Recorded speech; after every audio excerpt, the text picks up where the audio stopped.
大家好，欢迎来到我的频道。你知道吗？情态动词其实也有将来时，而且和其他动词一样，也能构成第一和第二将来时。Futur 1 und Futur 2。只不过情态动词的第二将来时，在实际的交流中非常少见，所以今天我们就只讲解情态动词的第一将来时。让我们开始吧。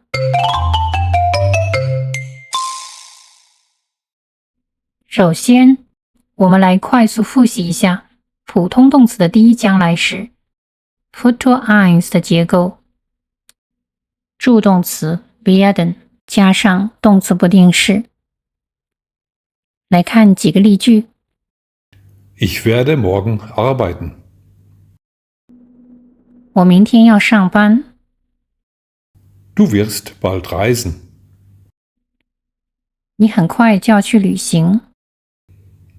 Er wird ein Buch lesen. 他会读一本书。第一将来时的结构很简单，我们只需要记住一点 werden 是唯一需要变位的动词，而句尾的实义动词保持不变。现在我们来看一下情态动词的第一将来时的结构。助动词 werden 加上动词不定式，再加上情态动词不定式。来看两个例句。Ich werde morgen aufstehen müssen. 我明天得早起。Du wirst das nicht machen können. 这事儿你可能干不成。看出来了吗？其实它和普通动词的第一将来时几乎一模一样，只是多了一个情态动词断后。注意，这个情态动词一定要保持原形。接下来我们就来比较一下普通动词的第一将来时和情态动词的第一将来时的用法。第一个用法，表达将来。先来看一个普通动词的将来时。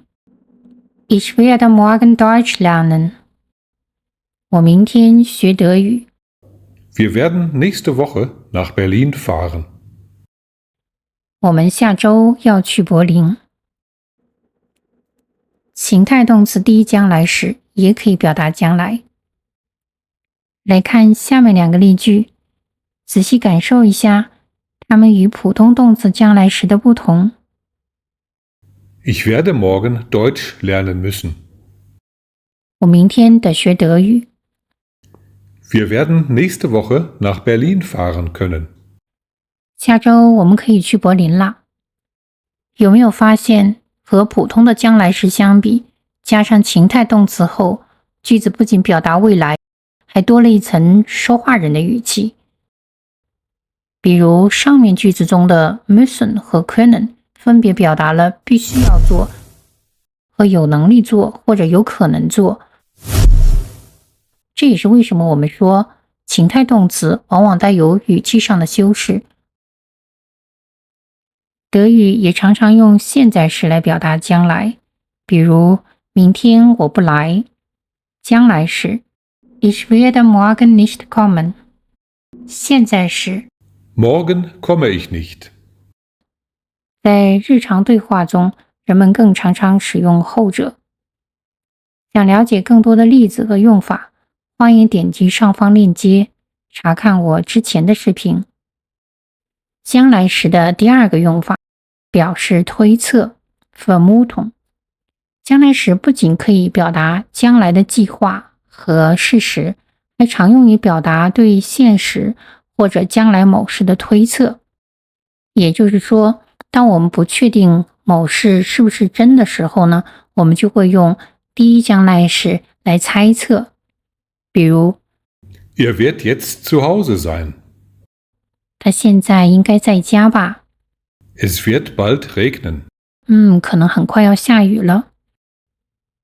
这种推测语气的核心是不确定但合理猜测，相当于汉语里的应该是吧，估计是。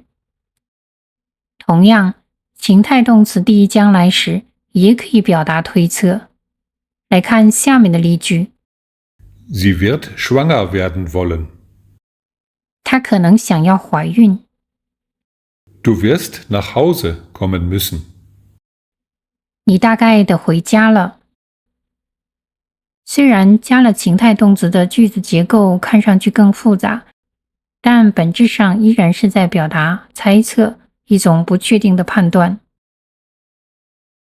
那么第一将来时到底是表示计划还是表示推测呢？这往往取决于语境，也就是说取决于上下文。我们来看下面的对话，就一目了然了。Rate mal, wer morgen zur Party kommt. 猜猜看，明天谁会来参加聚会？ Tom wird kommen, stimmt's? Tom 会来，对吗？在这个情景中 ，be 并不是在陈述确定的安排，而是在根据已有的信息做出合理的推断。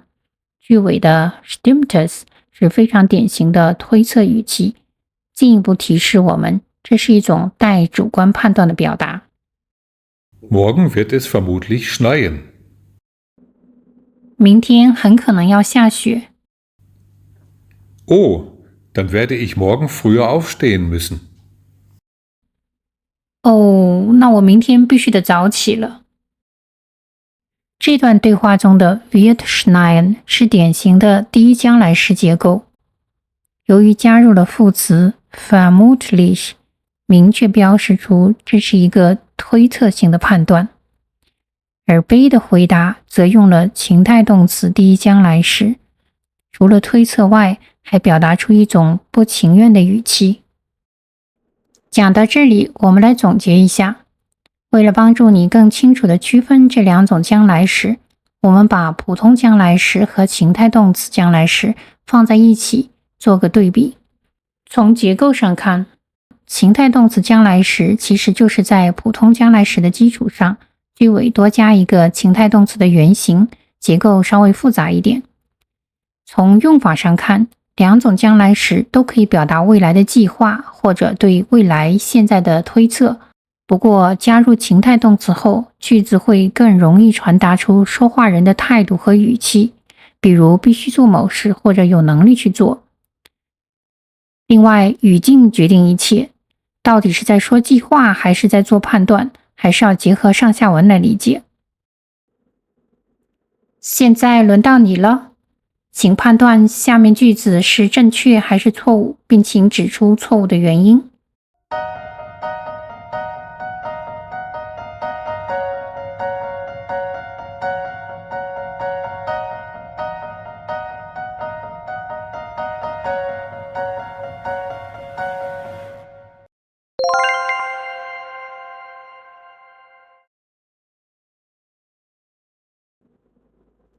欢迎在留言区写下你的答案。如果你在使用将来时时遇到过其他的困难，也欢迎在评论区写下来，我会详细解答。感谢你的观看，我们下次见。